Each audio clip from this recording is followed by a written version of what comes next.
Es el año de 1830 en las calles de Lima y el caballero al que saludan respetuosamente es el médico José Manuel Valdés, que a pesar de su origen humilde y ser afrodescendiente en aquella época, logró entrar a la Universidad de San Marcos y alcanzar uno de los más prestigiosos títulos de aquel entonces, ser el protomédico general. No solamente fue un médico cirujano, José Manuel Valdés, sino también investigador, literato, poeta. Era un hombre de ciencia, pero con fundamentos humanísticos, místicos y hasta religiosos. La extraordinaria vida de José Manuel Valdés sucedió en un periodo muy importante de nuestra historia, entre el virreinato y la República. José Manuel Valdés, su vida y su obra sucedió en el Perú.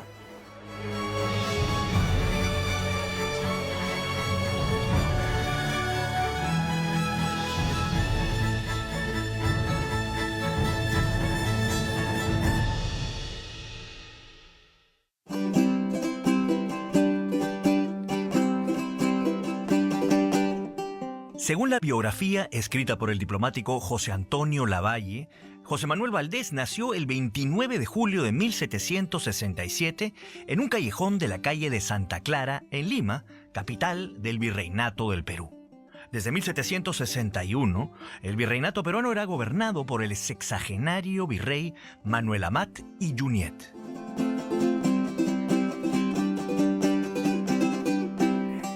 Ricardo, la verdad que es un placer hablar contigo ahora, sobre todo en un espacio tan vinculado a la historia los personajes y de las circunstancias de lo afroperuano en el Perú. Y uno de ellos, quizás olvidado o no tan conocido, es José Manuel Valdés, ¿no? Que es un personaje extraordinario. Sí, bueno, yo creo que la vida de José Manuel Valdés es una lucha por el reconocimiento.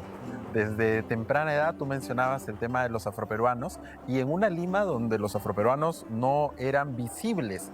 Sin embargo, estaban en Lima y estaban en todo el Virreinato del Perú y en todas las Américas. La vida de José Manuel Valdés hay muchos claroscuros, si podríamos decirlo así.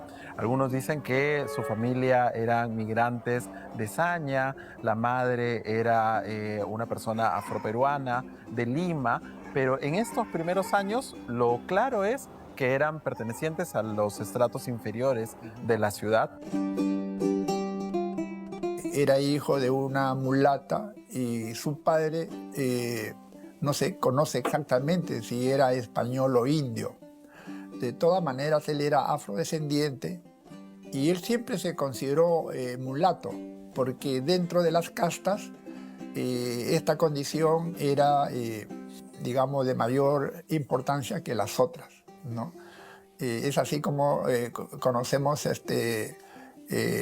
los inicios en la vida de este insigne personaje, ¿no?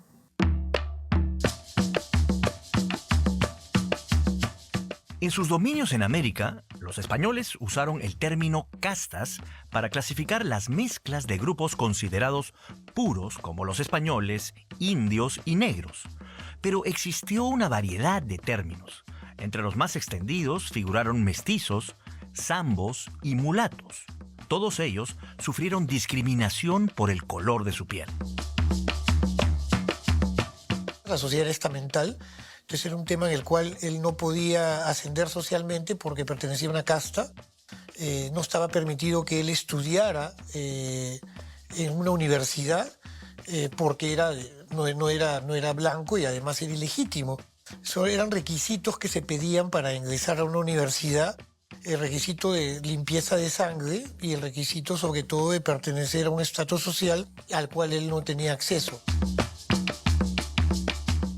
Aunque las categorías son muy permeables, sí. ¿no? Porque pasaba en la época colonial que te reconocían como te veían. Como te veían. Entonces a él siempre lo marcaron como mulato, a pesar de que su padre no fue español y una mujer afrodescendiente, como pensamos naturalmente lo mulato. Pero digamos, él, para poder ascender, debe haber tenido también cierto círculo que le permite, que le hace una especie de mecenazgo, digamos, lo apoya, lo va y lo conecta con la educación, etc. Entonces, ¿quiénes son estas personas? O sea, ¿dónde es que reside su temprana infancia? Bueno, él llega al colegio de San Ildefonso apoyado por familias de Lima que lo acompañan en este proceso, notando ya varias luces acerca de su crecimiento intelectual. Ascender socialmente en una época que estás en tránsito de la colonia a la república es un poco complejo. Yo diría que lo que tenía a su favor era ser un personaje bastante inteligente, desde niño, muy precoz. Tenía habilidades para aprender con rapidez los idiomas. Al nacer, bueno, no tenía las mejores condiciones, digamos, para los cánones de la época, porque su madre era considerada afrodescendiente. El padre no se sabe muy bien, algunos dicen que era español, otros dicen que era mestizo, pero sí tienen algo, escogen un buen padrino, buenos padrinos, ¿no? Era un español. Entonces, gracias al padrino es que él puede estudiar luego en un colegio de fama, que es San Ildefonso, que además daba a los estudiantes herramientas, digamos, cultas para la época, como el latín, ¿no? Además, él también aprende inglés, francés a lo largo de su vida.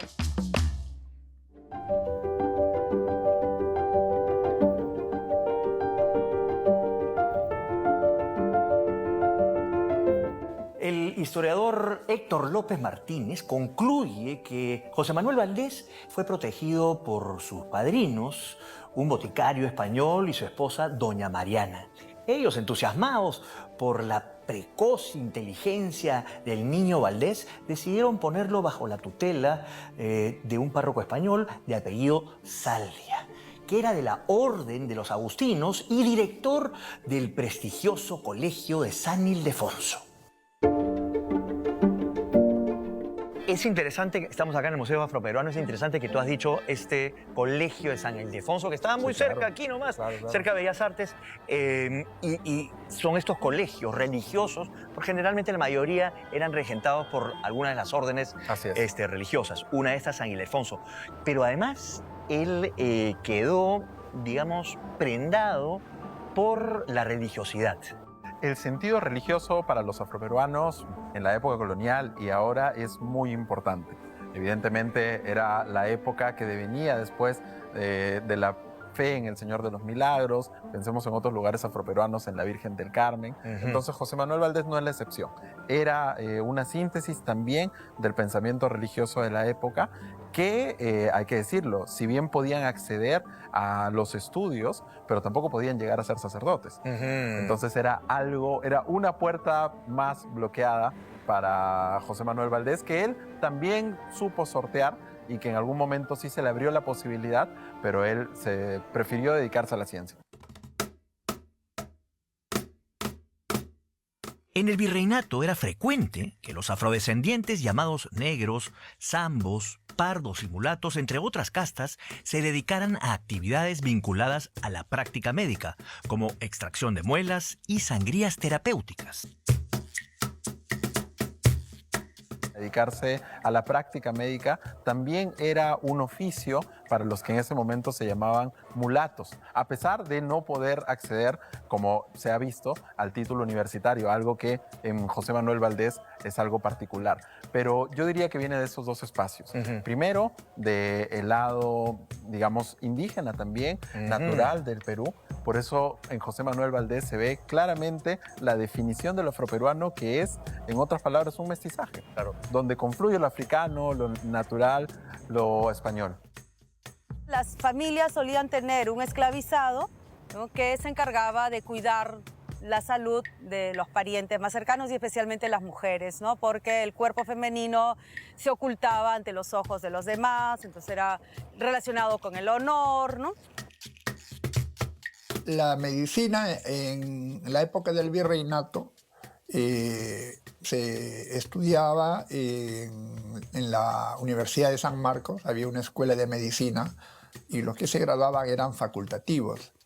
Y en cambio había los llamados cirujanos barberos, que eran eminentemente prácticos, que hacían de todo lo manual. Debridaban abscesos, sacaban dientes, cortaban el cabello, acicalaban barbas, curaban heridas, sacaban cuerpos extraños. Y este oficio generalmente estaba, digamos, era realizado por... buena parte de ellos eran conocidos como pardos, eran afrodescendientes. Y un buen ejemplo quizá lo fue también Martín de Porres, quien después sería beatificado y santificado. Cuando uno lee su biografía, él parte de sus labores era atender enfermos. El protomedicato viene a ser como el colegio médico de la actualidad, fundado en la época de Felipe II, estamos hablando de la época de la Lima virreinal, para llevar la mejor vista del ejercicio de la medicina por los barberos de aquella época, que eran los que hacían la cirugía, y por los barberos que también hacían el tema de los dentistas. Desde joven, José Manuel Valdés se fue cultivando en la ciencia médica, leyendo libros y realizando prácticas. Se convierte en un práctico, en un cirujano barbero, pero era un hombre muy hábil, muy inteligente. Y después de 20 años de ejercicios, reconocidos por todos los médicos de Lima, él lógicamente quiere tener, aspira, como toda persona, a tener un mejor estatus y sobre todo tener la condición de médico, de facultativo. Y el problema era que no podía ingresar a la Universidad de San Marcos, porque en aquel entonces, para ingresar a la universidad, como a muchos otros estamentos, se exigía la limpieza de sangre. Esto significa que por tanto rama paterna y materna debería haber sangre española. Era una práctica común, pero para la época un afrodescendiente no podía obtener los grados y los títulos. O sea, entraban como alumnos libres nada más. Y ese es el caso también de Valdés. Valdés logra entrar a la universidad, lleva los cursos y practica muy tempranamente y va a ser considerado como médico sin tener los títulos necesarios. A pesar de estos obstáculos legales, Valdés pudo obtener en 1788 el título de cirujano latino. Para ello tuvo el respaldo de uno de los médicos más prestigiosos del virreinato, Hipólito Unanue. Ser cirujano latino lo autorizó a practicar la flebotomía, prescribir remedios para casos más graves que los tratados por los cirujanos romancistas, ordenar purgativas y realizar operaciones complejas. Habían dos momentos: el cirujano romancista, que leía los términos de los libros en castellano, en italiano, en otras lenguas romances, y el cirujano latino, que era el que conocía ya los tratados en este idioma. Valdés llegó hasta este nivel y es allí donde necesita el impulso, la carta al rey de España para pedir el permiso para que le permitieran acceder a San Marcos. En aquella época la medicina se distinguía de la cirugía. El médico era un facultativo que había estudiado en una facultad de una universidad. Y la cirugía siempre estuvo desde antaño dejada a un lado, como no muy bien visto, porque era un arte, era algo manual. Entonces, pero esto fue cambiando en el tiempo. Y ya hacia fines del siglo XVIII en Europa se van juntando las escuelas de médicos y de cirujanos. Entonces los cirujanos eran eminentemente prácticos, hacían de todo, pero el tener más conocimientos de algo lógicamente le daba ventaja. Ya desde mediados del siglo XVIII, 1752 aproximadamente, se dan normas que imposibilitan el acceso de los afrodescendientes de las castas, llámanse mulato, negros por supuesto, pero también zambos y todos los grupos sociales derivados de la afrodescendencia en ese momento, para acceder a la universidad.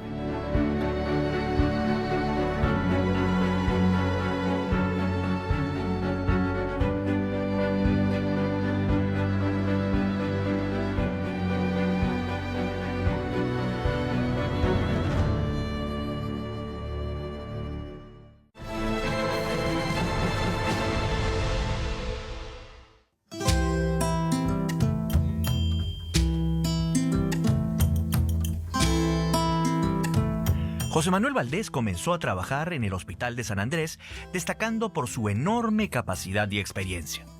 En 1792, el protomédico general, Dr. Juan de Aguirre, le concedió una licencia especial para ejercer la medicina, a pesar de no tener el título correspondiente.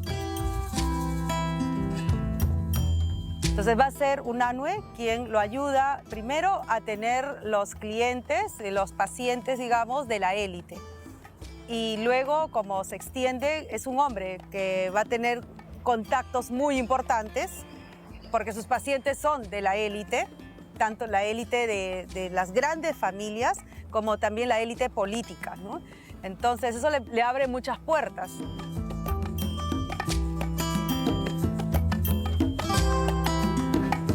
Siendo joven entre 1791 y 1792, Valdés escribió algunos artículos en el prestigioso periódico El Mercurio Peruano, que era una de las inquietudes de los jóvenes criollos intelectuales de la época reunidos en la famosa Sociedad Amantes del País. Valdés, no siendo criollo, pudo participar de estas ediciones, pues fue apadrinado nada menos que por el sabio Hipólito Unanue. Él escribió artículos bajo un seudónimo, Joseph Erasístrato Suadel. Erasístrato era un famoso médico de la antigua Grecia. Por ejemplo, en esta edición facsimilar del Mercurio Peruano de febrero de 1792 aparece un artículo suyo que trata acerca del veneno animal y sus remedios. Interesante. En 1801, José Manuel Valdés publicó su primer ensayo médico titulado Disertación quirúrgica sobre el chancro uterino que se padece en Lima. Esta tesis resultó fundacional en el inicio de la ginecología en el Perú y los estudios sobre el cáncer uterino.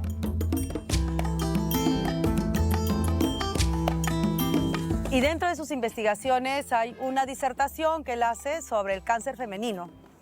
Y que, por ejemplo, en esa época, cuando una mujer sufría de cáncer y moría, quemaban todo, absolutamente todo, todas sus pertenencias, incluyendo hasta joyas, lo que tenga, ¿no? Entonces, en esa disertación, Valdés dice que no es contagioso, que es algo que les da a las mujeres, pero que no es contagioso.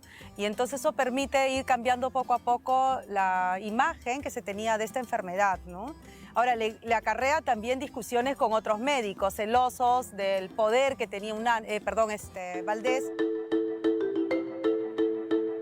En un hecho extraordinario, el Cabildo y la Audiencia de Lima solicitaron al rey de España, Carlos IV, la exoneración del requisito de limpieza de sangre, es decir, la dispensa de color para que Valdés pudiera estudiar medicina en la Universidad de San Marcos. El pedido fue aceptado a través de una real cédula, firmada el 11 de junio de 1806.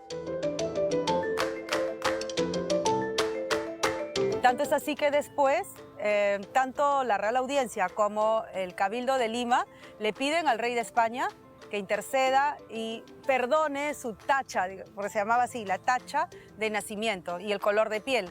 Y es así como Valdés puede ir a la universidad y obtener el título, ¿no? Lo dispensan incluso de los 2 años de estudios, ¿no?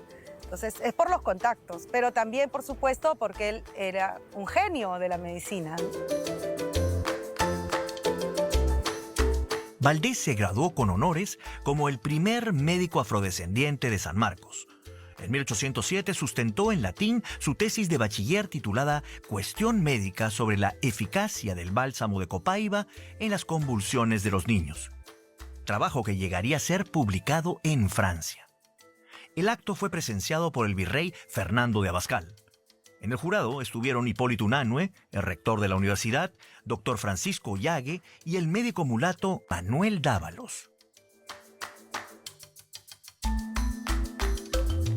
La práctica médica era común para los afrodescendientes, africanos y afrodescendientes. Podemos decir tanto la parte de la medicina académica como la de la medicina empírica o con hierbas o con cualquier otros elementos. Pero la formación médica, José Manuel Valdés no fue el primero. porque antes está el médico Dávalos, que había también sido, podríamos decir, discriminado, se le había cerrado la puerta de San Marcos, por eso tuvo que estudiar en Francia. Él fue graduado en la Universidad de Montpellier, en Francia, y luego vino a San Marcos a ser profesor en San Marcos, ya con la graduación.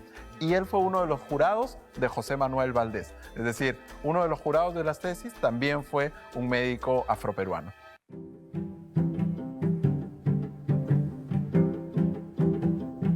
Valdés tenía que acumular 2 años de práctica para poder solicitar un examen para obtener el grado de doctor. Sin embargo, en mérito a su experiencia y reconocimiento general, se le dispensó de tal requisito y pudo solicitar el examen de inmediato. En junio de 1807, José Manuel Valdés se recibió de doctor con aclamación unánime. Ya por entonces ejercía la profesión de manera domiciliaria y en diversos monasterios y hospitales. A los hospitales generalmente le iba la gente que no tenía medios, ¿no? Y estaban regentados por las monjas, por la iglesia, ¿no? Entonces era una parte de los servicios que se ofrecía por caridad, ¿no? Por amor al prójimo. Y los que tenían cierta posición económica eran atendidos en sus casas, ¿no?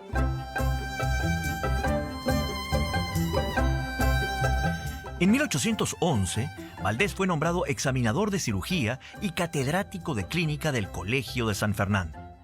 Años después, en 1816, fue aceptado como miembro de la Real Academia de Medicina de Madrid, donde se debatieron sus tesis y trabajos de investigación. Por esos años, además, Valdés fue nombrado miembro del Tribunal del Protomedicato. El fin del virreinato se aproximaba. Las corrientes libertadoras confluían en el Perú, centro del poderío español. En 1820, el ejército libertador de José de San Martín desembarcó en Paracas. Finalmente, el virrey La Serna optó por marchar a la Sierra Sur. En 1827, Valdés publicaría la Memoria sobre las enfermedades que se padecieron en Lima en el año 1821, estando sitiada por el ejército libertador. Sí, él tiene varias publicaciones médicas, científicas de la época, como por ejemplo de epidemias en Lima. Justo en el año 1821 hubo una epidemia famosa. Algunos dicen que fue el cólera, otros dicen que fue otra cosa, pero él dice que es cólera, ¿no? Entonces era una voz muy autorizada, científica, que estudiaba, investigaba. La medicina de guerra era incipiente, ¿no? Ese era un problema serio, ¿no? Por cuanto ustedes se imaginan desplazarse ejércitos de miles de personas cuando acampaban. El manejo de las aguas era deficiente, ¿no? En esa época no había conocimiento de asepsia, antisepsia, ¿no? De limpieza en general, ¿no? Entonces los alimentos se preparaban como era posible, con las aguas disponibles, y lógicamente las diarreas estaban a la orden del día, ¿no? Y lo que ocurrió tanto con el ejército de San Martín, que acampó a un costado del río Guaura, y el ejército español que acampó aquí en el norte de Lima, antes del río Chillón. Entonces, toda la costa sudamericana estaba infestada de malaria, y ambos ejércitos se enfermaron de malaria. Y lógicamente la asistencia se hizo lo que se pudo. Felizmente, para aquel entonces se conocía que la cascarilla de la quina era efectiva contra la malaria, ¿no? Esta relación de él con la independencia, él apoya a los líderes de la independencia, escribe varias odas, se vincula a la poesía, una a San Martín, otras a Bolívar. Sí, claro. Él está decidido para apoyar y generar, porque creo que había visto también la oportunidad de que otras personas, quizás relegadas por el sistema colonial, puedan en una república nueva, sí, ¿no? En esta ideal de la Ilustración, poder ascender a ciertos espacios negados anteriormente. Definitivamente, y además algunos autores lo sitúan a él en este famoso cabildo abierto del 15 de julio de 1821. Allí también estaría José Manuel Valdés. Era ya para la época un vecino notable de Lima. Entonces, no estamos hablando de alguien a quien la independencia llegó, digamos, de manera sorprendida. Era un hombre enterado de lo que podía pasar. Quizá también por eso brindó su importante respaldo a la independencia.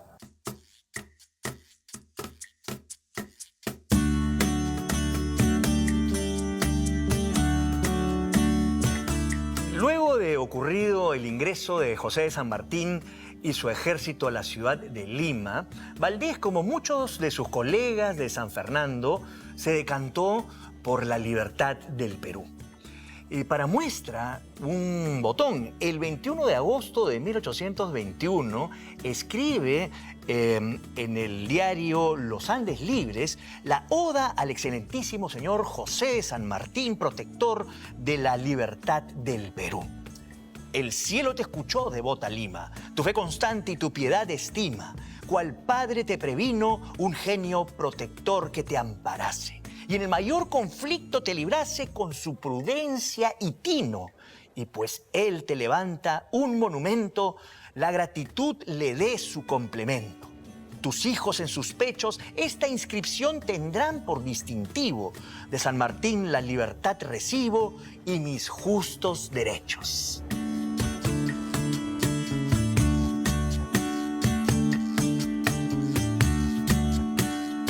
Es un contexto complejo, difícil, ¿no es cierto? Entonces, así como hay una batalla ideológica, diríamos, ¿no es cierto?, en ese contexto, donde hay panfletos, donde hay periódicos, donde hay diarios, ¿no es cierto?, de ambos bandos, ¿no es cierto?, respondiéndose un contrapunto, diríamos, y también las fuerzas, ¿no?, patriotas y realistas están a los alrededores, ¿no?, una amenaza de batallas constante. Entonces, también se tiene, digamos, esta poesía patriota que surge, ¿no? Entonces, hay en él, por ejemplo, un homenaje a San Martín, que era médico de San Martín, entonces lo ha conocido de cerca, ¿no es cierto? Tiene un homenaje a Bolívar, que también pasa por el proceso, ¿no es cierto?, de la independencia.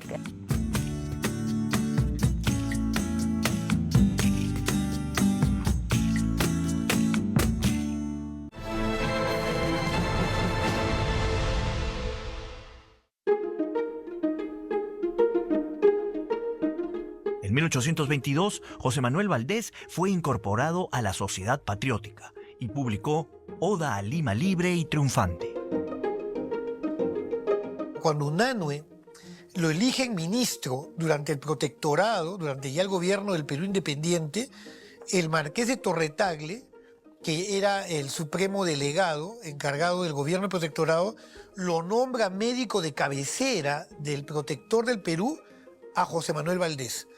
Ya con esto es la consagración de él. Él tenía 54 años. Era en 1821 y era una edad para la época bastante avanzada. Por eso también él tenía el prestigio y el respeto de la época, ¿no? Ya al momento de la creación, por ejemplo, de la Sociedad Patriótica, él es invitado a dar una disertación magistral en julio del 22 delante de científicos de distintas áreas, de distintas materias y delante también de otro mulato de su época que era Bernardo de Monteagudo. Valdés se convierte en una voz autorizada, uno, por su práctica médica, su práctica científica de investigación, y tres, creo, por sus contactos políticos, ¿no? Y la llave es Unanue, definitivamente. Unanue pasa de ser a alguien del círculo más cercano de los virreyes, luego a los libertadores, ¿no? San Martín, Bolívar, hasta con Bolívar mismo, ¿no? Conseguida la independencia en 1824, el Perú inició su vida republicana en medio de crisis política y económica, guerras civiles e internacionales. Asimismo, se mantenían la esclavitud y el tributo indígena. En 1828, Valdés polemizó en los diarios de Lima con Dorotea Salguero, a quien tildaba de charlatana y embaucadora. Aquella mujer, experta en enfermos desahuciados, gozaba de gran clientela y tenía contactos poderosos en el ambiente político. En 1830, José Manuel Valdés, a la sazón de 63 años, fue pintado por otro afrodescendiente célebre, el artista limeño Pancho Fierro. Valdés debió conocerse seguramente con Ricardo Palma, Francisco Pancho Fierro, ¿no? Con Gil de Taboada. Entonces se trata de afrodescendientes que, digamos, que se insertaron con éxito en la sociedad colonial, en los parámetros, las estructuras de la sociedad colonial, y que luego pasaron a ser exitosos también en la sociedad republicana, ¿no? Cuando tú has hablado sobre Pancho Fierro, que de pronto retrata a afrodescendientes, nos retrata en grupo, en circunstancias gregarias, etc. Pero tenemos a este personaje que es identificado, es un personaje singular, uno solo, y creo que eso también nos indica la importancia de esta persona para la colectividad. Pancho Fierro ha caracterizado muchos de los oficios de Lima y muchos ejecutados por afroperuanos. Pero en particular a la de José Manuel Valdés le pone el doctor José Manuel Valdés, es decir, ya resaltando el título obtenido en la universidad, pero además le pone un carruaje detrás, ¿no? Un coche conducido muy probablemente por un afroperuano. Entonces, en una misma acuarela está marcando la diversidad de oficios y también la diversidad de condición de los afroperuanos en una época tan compleja, 20 años antes de la abolición de la esclavitud. Representa como en dos tiempos, ¿no? Valdés no termina de ser un hombre de época colonial, ¿verdad? Y también está mirando hacia la sociedad republicana, ¿no? Pero tiene muchos símbolos de éxito, de movilidad social, como por ejemplo la capa española, tiene también el sombrero, el carruaje. Lo curioso es que ahí aparece como oculto, si te das cuenta apenas se ve el rostro, ¿no? Entonces nos queda como la interrogante, ¿cuál fue el rostro? Hay una descripción, sí, que hacen de Valdés, como que era alto, muy corpulento, con rostro más o menos macizo, cuadrado, de color de piel caoba, dicen, muy simpático. Mencionábamos que José Manuel Valdés era una persona extremadamente religiosa y creo que eso también se tradujo en todas las obras, en los salmos, los comentarios a los salmos que escribió, las odas que si bien dedicó odas al ambiente político, también a los temas religiosos. En 1831, Valdés fue elegido diputado por Lima. 2 años después publicó el Salterio Peruano o paráfrasis de los 150 salmos de David y de algunos cánticos sagrados en verso castellano. Ese mismo año de 1833 reeditó su obra Poesías espirituales escritas a beneficio y para el uso de las personas sencillas y piadosas. Poesías espirituales resulta ser un libro que está compuesto por varios poemas diferenciados, ¿no? Himnos, algunos son salmos, ¿no? Y algunos son alabanzas, ¿no? Entonces había que revisar un poco el tema de la poesía mística del siglo de oro español para entender más o menos la temática. La temática tiene que ver con personajes religiosos, digamos apóstoles, santos, poemas dedicados a la Virgen María, poemas dedicados a Jesús, pasajes de la Biblia, por ejemplo, pasajes de la vida de Jesucristo, ¿no es cierto?, por ejemplo, y dedica algunos poemas, unas oraciones. Es decir, sus poesías espirituales está escrito como para acompañar al devoto, ¿no es cierto?, en la misa, en su momento de encierro, ¿no es cierto?, en su momento en que trata de contactarse con Dios. En 1835, José Manuel Valdés fue nombrado protomédico general de la República. Según Héctor López, se trataba de la más alta y honrosa posición que un facultativo podía alcanzar. Mientras tanto, la convulsión política llegó a su punto álgido con la caída de la Confederación Perú-Boliviana en 1839. En ese contexto complicado, el prestigioso médico Valdés se mantuvo en sus altos cargos. En 1840 fue nombrado director del Colegio de la Independencia, ex Real Colegio de Medicina y Cirugía de San Fernando. Es interesante pensar a José Manuel Valdés también vinculado a las instituciones. Y una institución fuerte que ya venía de la época colonial era el Tribunal del Protomedicato. Una suerte de, hoy tendríamos un Ministerio de Salud para regular la práctica médica, la práctica de quienes accedían a la medicina, que si lo pensamos en términos más grandes eran los que al principio le habían negado ser parte de la práctica médica. Él es catedrático de la escuela médica y llegó a ser protomédico. Entonces el protomédico era en esa época una especie de un ministro de salud, ¿no? Llega a ser protomédico y lógicamente él prácticamente alcanza todo lo que un médico de la época hubiera querido, ¿no? Porque es catedrático principal y protomédico general. En 1835, Valdés publicó Memorias sobre la disentería, Relación del Estado General del Arte Obstétrico y Memorias Médicas en 1836. 2 años después, publicaría Memorias sobre el cólera morbo. Él hace tratados de medicina sobre las enfermedades que hay en el Perú. Él es un médico que se inclina por el lado clínico. Hoy en día nos puede parecer normal hablar de esto porque todo el mundo cuando quiere algo clínico es para buscar una medicina. Pero el lado clínico en esa época era un lado novedoso. En 1840 se publicó la biografía de Fray Martín de Porres. Fue una obra que José Manuel Valdés escribió por encargo, pero motivado por su gran admiración al religioso dominico, tan limeño y afrodescendiente como él. Valdés escribe la biografía de San Martín de Porres a partir del proceso de beatificación. Entonces el Papa quería una biografía autorizada por alguien que sea importante, serio, ¿no? Y acá en Lima le encargan a Valdés. Entonces por eso es que tenemos una de las primeras biografías, digamos, serias sobre San Martín, ¿no? En la que se trata de colocarlo no solo como santo, sino también como persona. Y el mismo Valdés dice que lo hace con mucho entusiasmo, con mucho cariño, por 2 cosas. 1, porque era su paisano. 2, porque tenían cuna humilde. Esa es la palabra que él emplea, ¿no? Y creo que una de sus singulares obras en el aspecto religioso está dedicada, es una biografía de Fray Martín de Porres.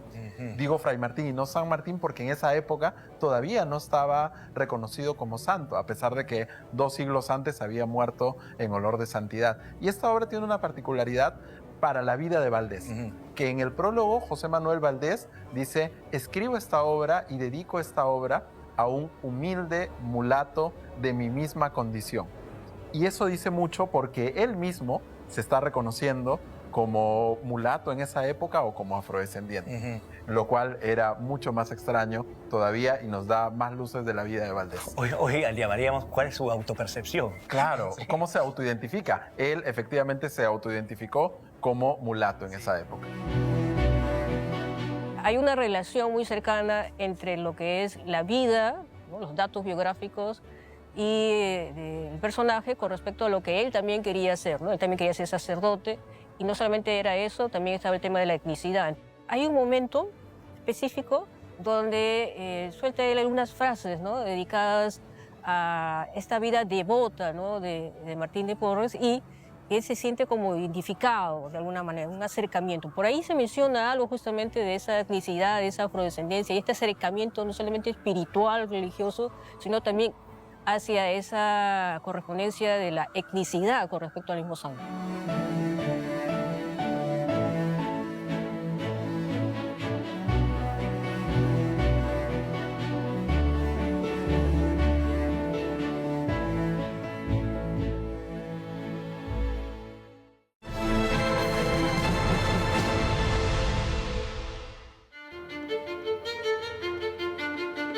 Doctor, me permite. Gracias.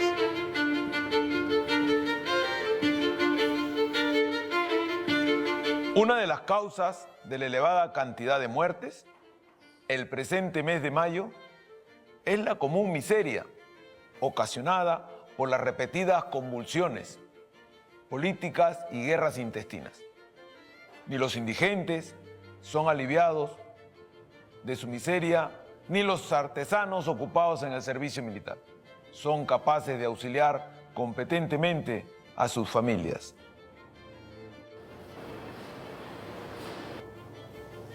En 1843, el prefecto de Lima, coronel Rufino Echenique, le pide al protomédico general de la República, José Manuel Valdés, su opinión acerca de la alta mortalidad que había sufrido la ciudad de Lima tan solo el mes anterior.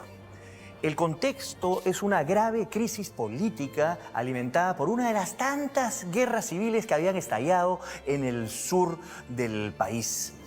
Rápidamente, Valdés escribe un informe que es publicado luego en el diario El Comercio, y ahí da algunas de las posibles causas de este incremento de la mortalidad en la capital de la República. Señala como posibles causas la miseria, el hambre, la mala atención de los hospitales y la falta de un estudio metódico de las enfermedades prevalentes en la capital. Para Carlos Enrique Pasoldán, este informe constituye el testamento científico de un gran sacerdote médico, un verdadero tesoro de la medicina peruana.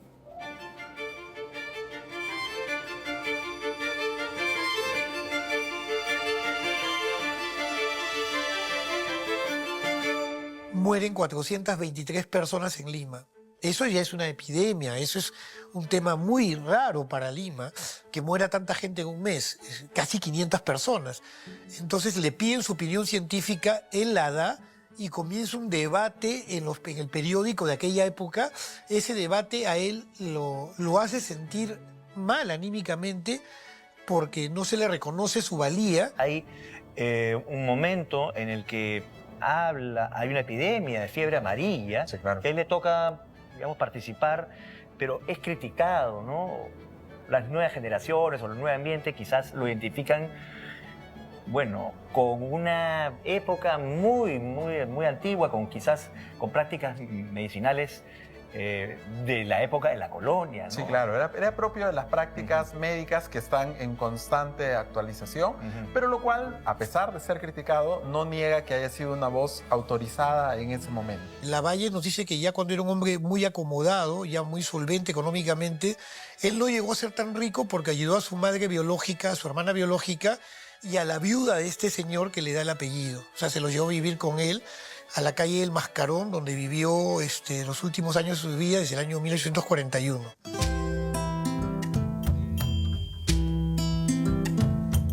José Manuel Valdés vivió en la calle del Mascarón, rodeado de libros y con el afecto de sus seres queridos y la admiración de la ciudadanía. Así le llegó la muerte. En su edición del sábado 29 de julio de 1843, El Comercio anunció el deceso del doctor José Manuel Valdés, ocurrido ese mismo día, de la siguiente manera. La vida larga de este profesor fue consagrada exclusivamente al estudio. Los importantes escritos que en varias materias ha dejado no solo nos recordarán al médico, al teólogo, al literato peruano, sino al hombre constante que, luchando con las preocupaciones de su tiempo, supo elevarse, con solo su mérito, entre mil dificultades de todo género, hasta obtener las primeras distinciones con que se premian el mérito y el saber.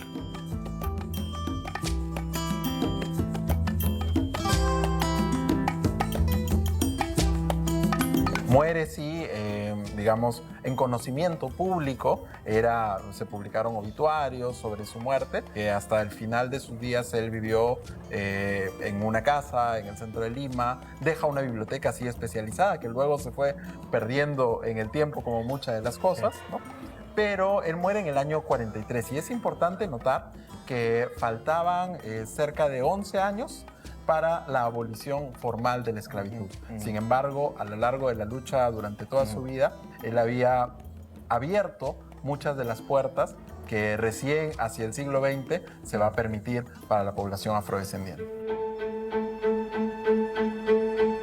En su biografía de José Valdés, publicada en 1937, el también médico Juan Lastres resumió su trascendencia con las siguientes palabras. médico por vocación, lingüista, matemático, filósofo, teólogo y por encima de todo literato y humanista. Valdés exploró todos los campos del saber humano y en todos ellos dejó huella de su clara inteligencia y su voluntad decidida en la acción. Cuando hablamos de afros importantes en la época colonial, siempre pensamos San Martín, pero San Martín es como el ejemplo de bondad, ¿no? de santidad, pero los demás no somos santos, pues, ¿no? Entonces, ¿qué hicieron otros afros, ¿no? en otros espacios? Entonces, hemos visto afros que trataron de luchar contra el sistema, pero otros que, tal vez la palabra no sea acomodarse, pero sí que supieron lidiar y sobrevivir en este mundo, y uno de ellos es Valdés, ¿no? Junto con Pancho Fierro, Gil de Taboada y otros muchos que se nos escapan, ¿no? Entonces es importante valorarlos, volverlos a colocar en el espacio público y que la mayoría los conozca. Bueno, José Manuel Valdés resulta ser un personaje emblemático, un personaje bastante representativo de la población afroperuana, que teniendo todo en contra, pudo salir adelante, ¿no? Digamos que con su propio tesón, su propia dedicación, ¿no es cierto?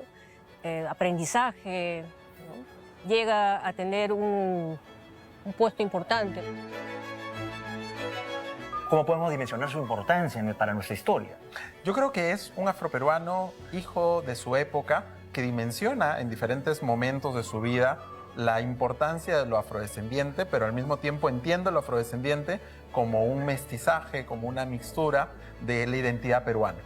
Lo afroperuano es parte de la identidad peruana y el servicio que prestó José Manuel Valdés fue a todos los peruanos, tanto en la época colonial y en este tránsito hacia la República, pero en cada una de las etapas se comprometió con lo que estaba haciendo. Podemos decir muchas cosas, el médico, el político, el escritor, el parlamentario también, pero sobre todo yo diría es José Manuel Valdés, el afroperuano de inicios de la República y que sigue siendo materia de estudio hoy.